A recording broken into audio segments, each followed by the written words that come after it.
Welcome to the home garden. It's a beautiful day, but unfortunately it's a sad day. Last week I started the video with the very first tomato of the season. This week I'm starting the video with the very first signs of blight of the season. Now, this is the outdoor tomatoes, not the ones in the greenhouse. I've just desperately ran over and to have a look, and they are fine. I didn't come down here expecting signs of blight. I came down here hoping to prevent any blight. So I brought down the secateurs because I was kind of just letting these tomatoes do their own thing, and then I was getting a bit worried, thinking actually that's not good for airflow and things like that. Here I am pampering the ones in the greenhouse, and I'm just kind of leaving these ones to it, and they're exposed to the spores in the air much more than the ones in the greenhouse. So yeah, I just came down to have a snip, and alas. So let me find an example. Oh yeah. No, that's pretty bad. So it hasn't really got to the leaves yet, but it's there on the stem. And so I found a couple like that on this side of the bed. Haven't found anything towards the other side. So it's really only 2 plants so far.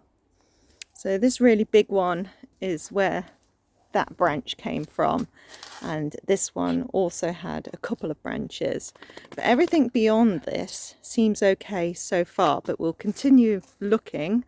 I've got a trug of branches that I've taken off, not all blighted branches, just ones I'm taking out to increase airflow. And I also had a lot of self-seeded tomatoes randomly in the tomato bed. So I've been taking those out as well to increase air. Yeah, there's one that doesn't look great. I don't know, did that just break? I mean, they say it's a losing battle once you've got it. It's not going anywhere, it's just going to get worse. But on the other hand, I don't know the varieties that I've got in here, and some might be more blight resistant than others. So that is a potential bright spot. What did I just do with my secateurs? Oh, there they are, my snips. Anyway, let's keep looking and keep our fingers crossed that that was the extent of it, and we have curbed it for the time being. There are flowers on here, there are a few fruits. Of course, I planted these really late. So yeah, they never had much of a chance, really. But hey ho, we'll hope for the best.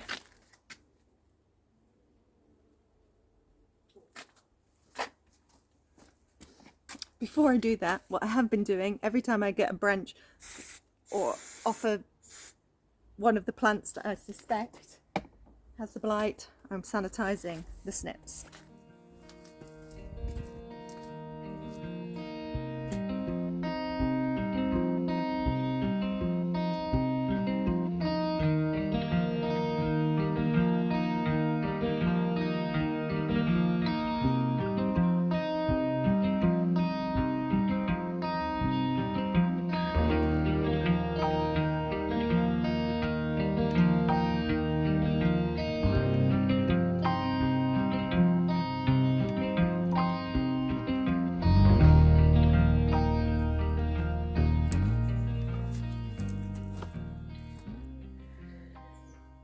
There's a lot more airflow able to circulate in there now. There were just so many little, well, not even so little. Look, there's one. These seedlings, some of them were right up here. So I'm taking those out. There's another. And I only found signs of blight on one more set of leaves. So yeah, I think it's just a case of wait and see now, isn't it? The ones in the grow bags next to them, they're still quite small, and yeah, they're fine at the moment. I can't see any signs on those, but they're right next door. And as for this lot, I'm not going to put it into the compost, which is the advice, although I know some people do and say it's not an issue, but I never feel that my compost gets that hot. So I'm going to put it in the green waste bin, which is going tomorrow. And in fact, I'm not even going to take the truck down to the green waste bin, where I have to go past the greenhouse and possibly infect those plants. Instead, I'm going to bring the bin to the back of the garden, then shut the lid and then wheel it outside. And then I'm going to clean my secateurs really well. In nicer news though, while we're down here, I'll just show you the Christmas potatoes and the carrots that we sowed together a couple of weeks ago. So here are the potatoes coming up. Oh, the potatoes are right next to the tomatoes. Now, is potato blight and tomato blight the same blight? Is it the same spore? I'm not sure, but I'm going to move them. Yes, okay, that's a good thing to do. Move the potatoes. The other thing I was going to show you are that the carrots are coming up. So that's the bigger tub of the Autumn King, and that's the smaller tub with the Eskimo carrot. Not quite such good germination on that one. And this is the baby bath that every year I usually put my fuchsias in it, but they're in the ground this year. So I've sown some broccoli rabe or rapini or chimney wrapper, whatever you want to call it, and rocket in that side. I did have to smooth this back over this morning because some little critter had been up here and now I have no hazelnuts. So there's another loss that I discovered today. And in fact, that's not the only little critter that's been about. You know my new sowings in the greenhouse from last week's video, which is only like 2 or 3 days ago from when I'm filming now. Yeah, a little mouse, I suspect, had been rooting through all of them. So patted them all down and hope for the best, really. I think these need water. That's what I'll do as well. Right, move the potatoes. No, get the blight stuff in the bin, move the potatoes, water the carrots and the baby bath, and then, oh, while I was thinking about what to do next, I just noticed another Jerusalem artichoke has fallen over. Oh, it's really clocking up the failures today. So I think this one had already fallen over and was balancing on the fennel. Ooh, little moth on my arm. Oh, can you see that? Oh, there it is. And now this one has also come over. And in fact, this one's just bent. But that's a snap, isn't it? Oops. But they're so big and heavy. Look at them. So, you know, we looked at the ones on the allotment last week. That's how high these ones are. So let's do the stand next to test again. Okay. So this is where I am.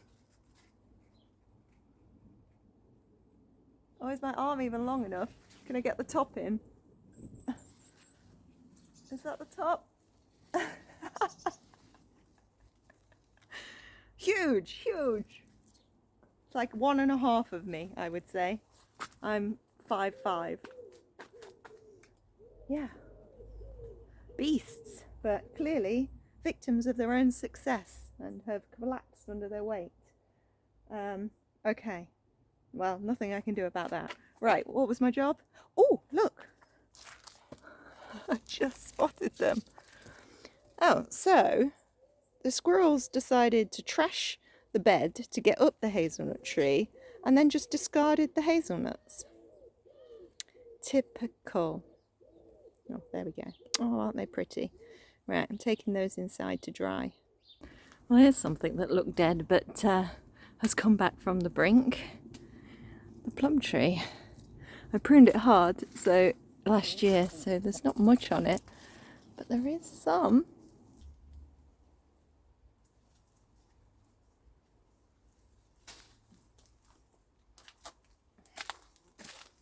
Check it. so juicy. And no grubs. No grubs.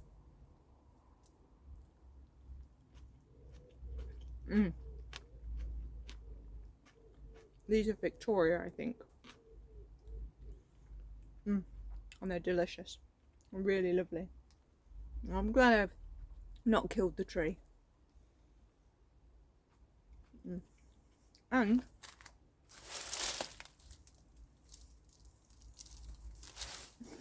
add some blackberries.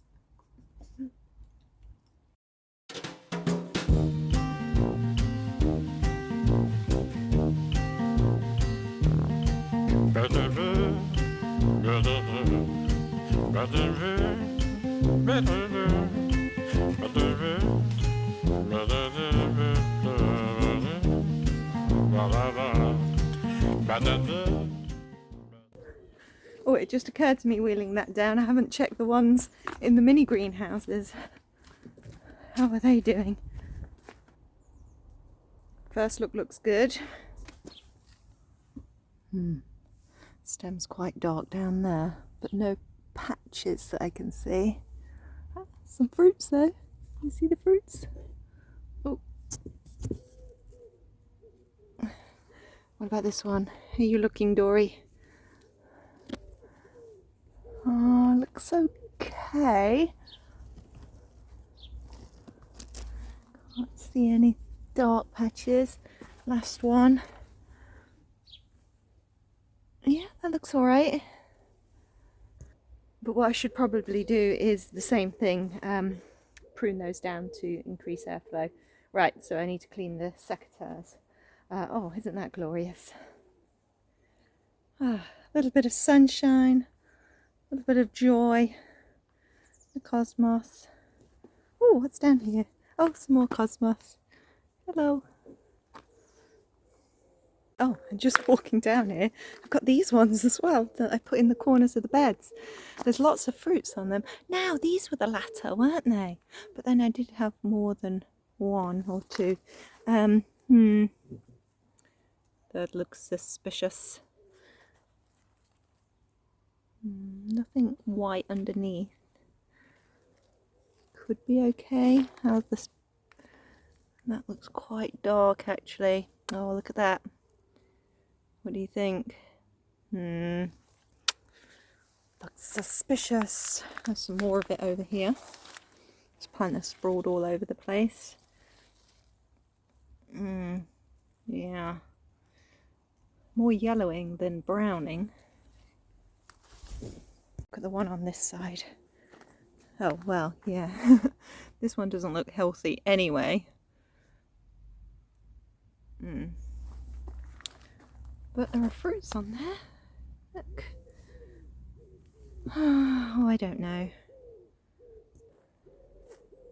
I feel in part it's a better safe than sorry sort of situation, but I might just leave them for now. You can all tell me in the comments that I'm being a fool. Being a damn fool.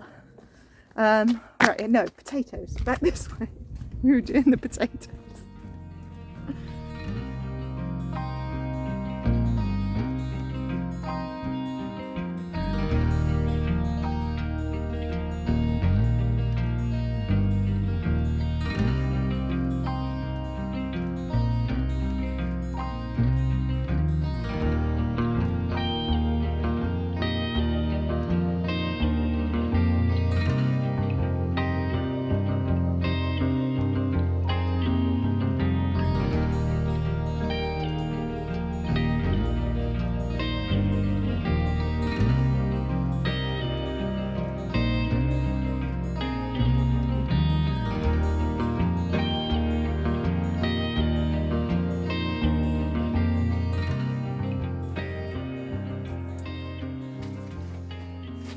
I feel like I need to do like a full body decontamination thing. I'm actually scared to be in the greenhouse. Oh dear. Stay strong, tomatoes. You can do it. I feel like I should eat that sun gold right now, just in case. No, it needs one more day for my second tomato. One more day.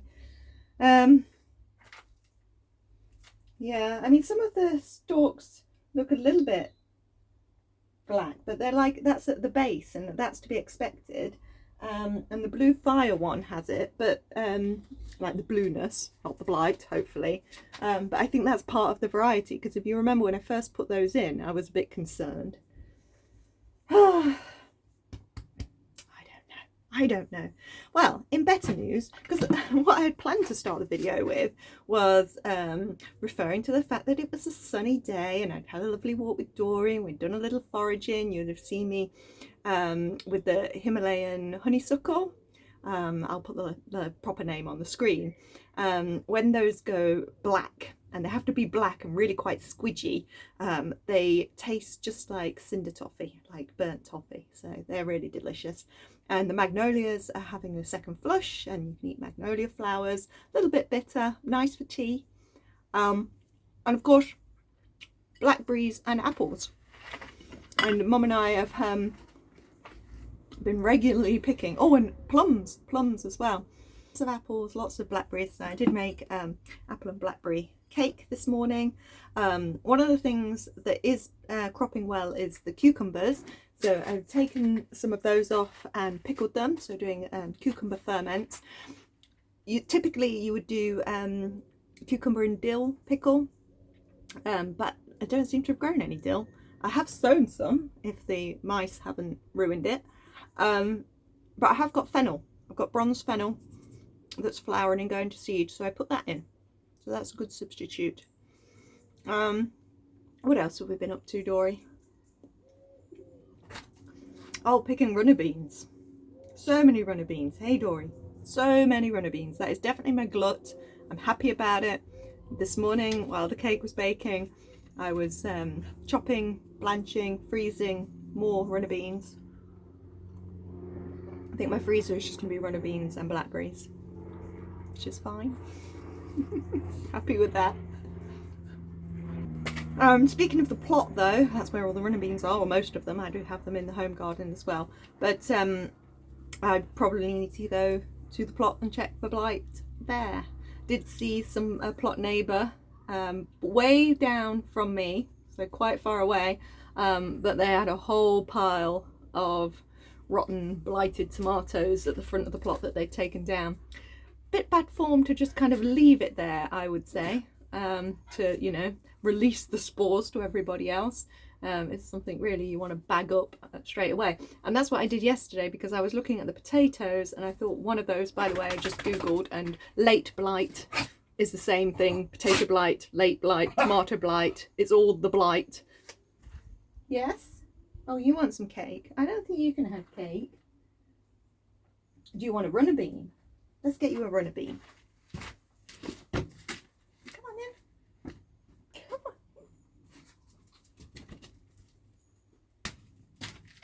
Dory!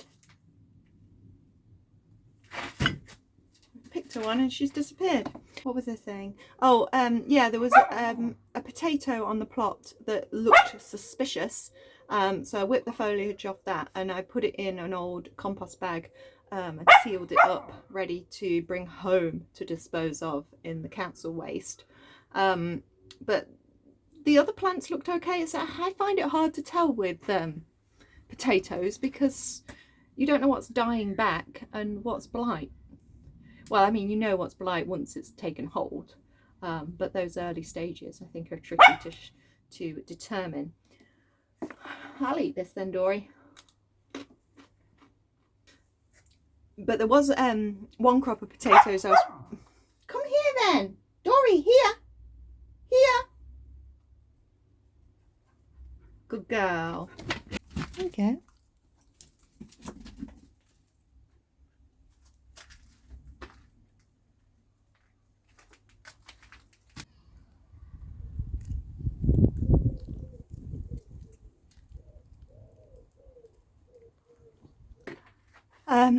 Yes, one crop of potatoes that I was particularly concerned about, and that's the salad blue, because I was weeding that bed and I'd accidentally pulled up some of those potatoes.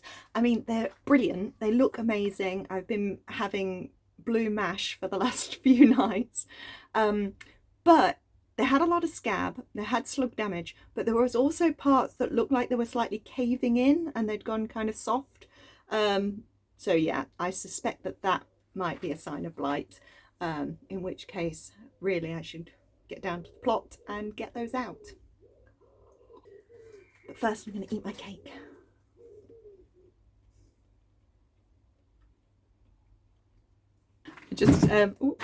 I just rang Mark and, well, texted him and told him to check on his tomatoes, and yeah, I'll show you the pictures.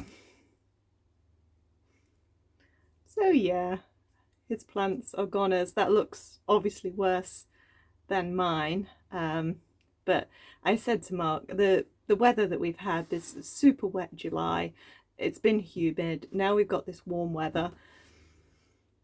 Inevitable, some might say. Anyway, he's whipping those out. In the meantime, I just had a little hazelnut harvest. So these are something else you can forage, but the squirrels, because ideally you wouldn't pick these until they're sort of a bit darker and closer to eating. So kind of September time, but by that point the squirrels have them all. So I've managed, oh, that one you see is going a little bit brown. Oh no, that's because it has been nibbled. So the squirrels have had a go. So some of them they've got, some of them are still good. So yes, but you can put them in kind of a dark place and they will continue to ripen, and then you can shell them and you've got hazelnuts. So while we're in the greenhouse, a little update on my tender perennial cuttings. There they are in their bags. They really shouldn't be in full sun, I don't think, but space, as you can see, is very much at a premium. And I want them in the greenhouse because they want the warmth, but there isn't anywhere shady in the greenhouse. Anyway, I've just nipped off the corners of the bags because I think it was getting too humid in there and I don't want them to rot. Yeah, I don't know. I have so little faith in these cuttings. But we're a couple of days in and they're still alive. Okay.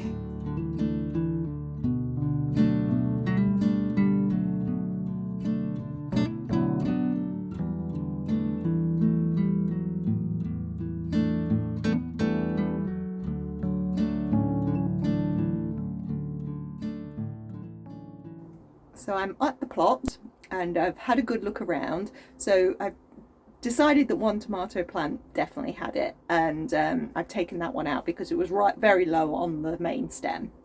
So that's gone into the bag along with the potato foliage. Potato wise, I think a couple of the salad blue look dodgy, so I whipped off the foliage, pulled out some of the potatoes, but yeah, I've left the rest, so fingers crossed they'll be okay. And as for the rest of the tomatoes, I think they look all right. So Mom's here, she's just picking the runner beans, more runner beans, and we'll just have a quick look around and see what there is. Well, what there was, oh, where did I put them? There's a couple of courgettes. I'm picking them young because I want more to grow. But yeah, let's go have a look around. So these are the tomatoes in the drawer. They've got fruits on, and those are the stems, and there's a little bit of blackening. I don't know, some foliage there, but I think that's where the string has caught it. And yeah, those are the other two. So I'm happy, I think, to leave those in and hope for the best. Now this one's a bit collapsed, and that doesn't look good. But it's also where I think the vine might have repaired itself, so I'm not sure. You can tell me in the comments. Whip that out. This wild thing, can't see any signs on there, and well, they're all a bit wild. That one, and the little one at the end. So yeah, I figure I'm just going to hope for the best with those. Let's look at the squash. Because when we did the tour last week, I don't think I showed you this one. Look how big it is. But it looks like a Turk's turban type of variety. I do not remember sowing that. So I think when these ripen and I harvest them, I'll have to get my packets out and check what all the varieties were that I did actually sow. Tromboncinos are looking good. So the tromboncino is almost getting to the top of the arch, but it's got some good fruits on it. So there's some little ones coming, but down towards the bottom, we've got some long ones. And look at this one. Ooh, all the way down. There's another one next to it there. So that's quite exciting. I've eaten one young already, but and I want to keep eating them young because I've got this one, I've got that one, I've got another one growing up the bean pole over there. So there will be plenty, and then I'm going to let some grow for winter storage as well and see how the taste differs from the young squash and the winter one. Here's an interesting one because there's a squash that was growing and I put on a brick to keep it from rotting, but you can see it has gone soft, so that's no good anymore. But on the same vine over here we've got one that looks great. There it is. So this one, I don't want energy going towards that anymore, so off it comes. While we're here, we better check on Big Max. There he is. Oh, can I even get in? There we go. Love it, love it.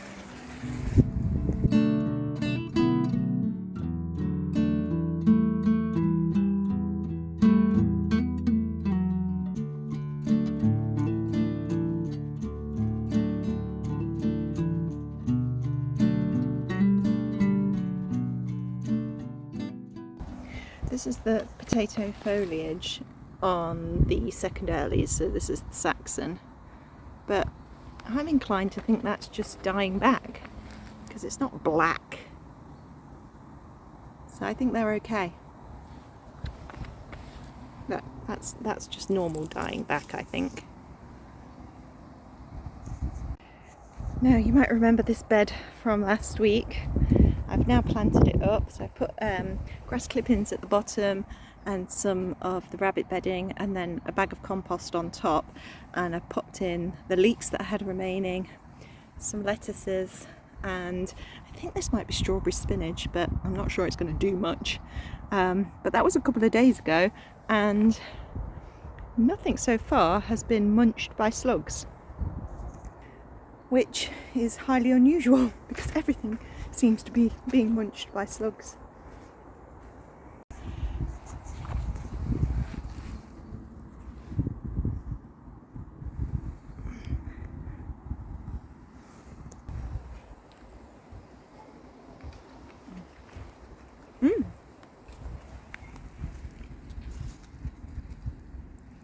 Oh, it may be small, but it's producing.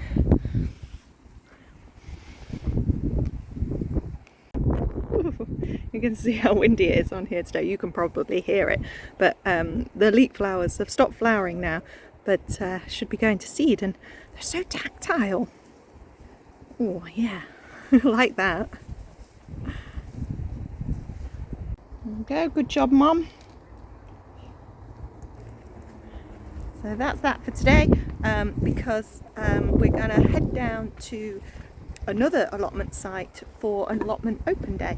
Oh, while I'm just passing Mark's plot, somebody's been busy building more raised beds. It's going to need some compost now. Okay, catch you later.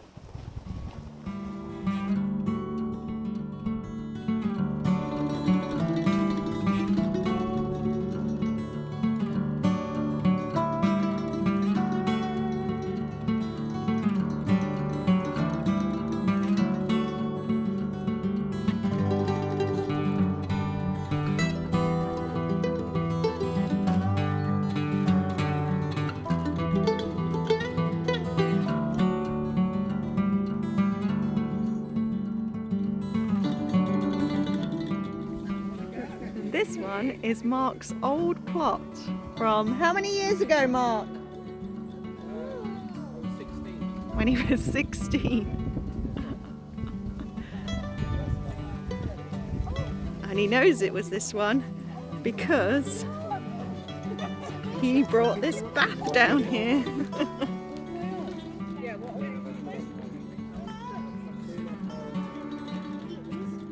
Enormous. Gorgeous.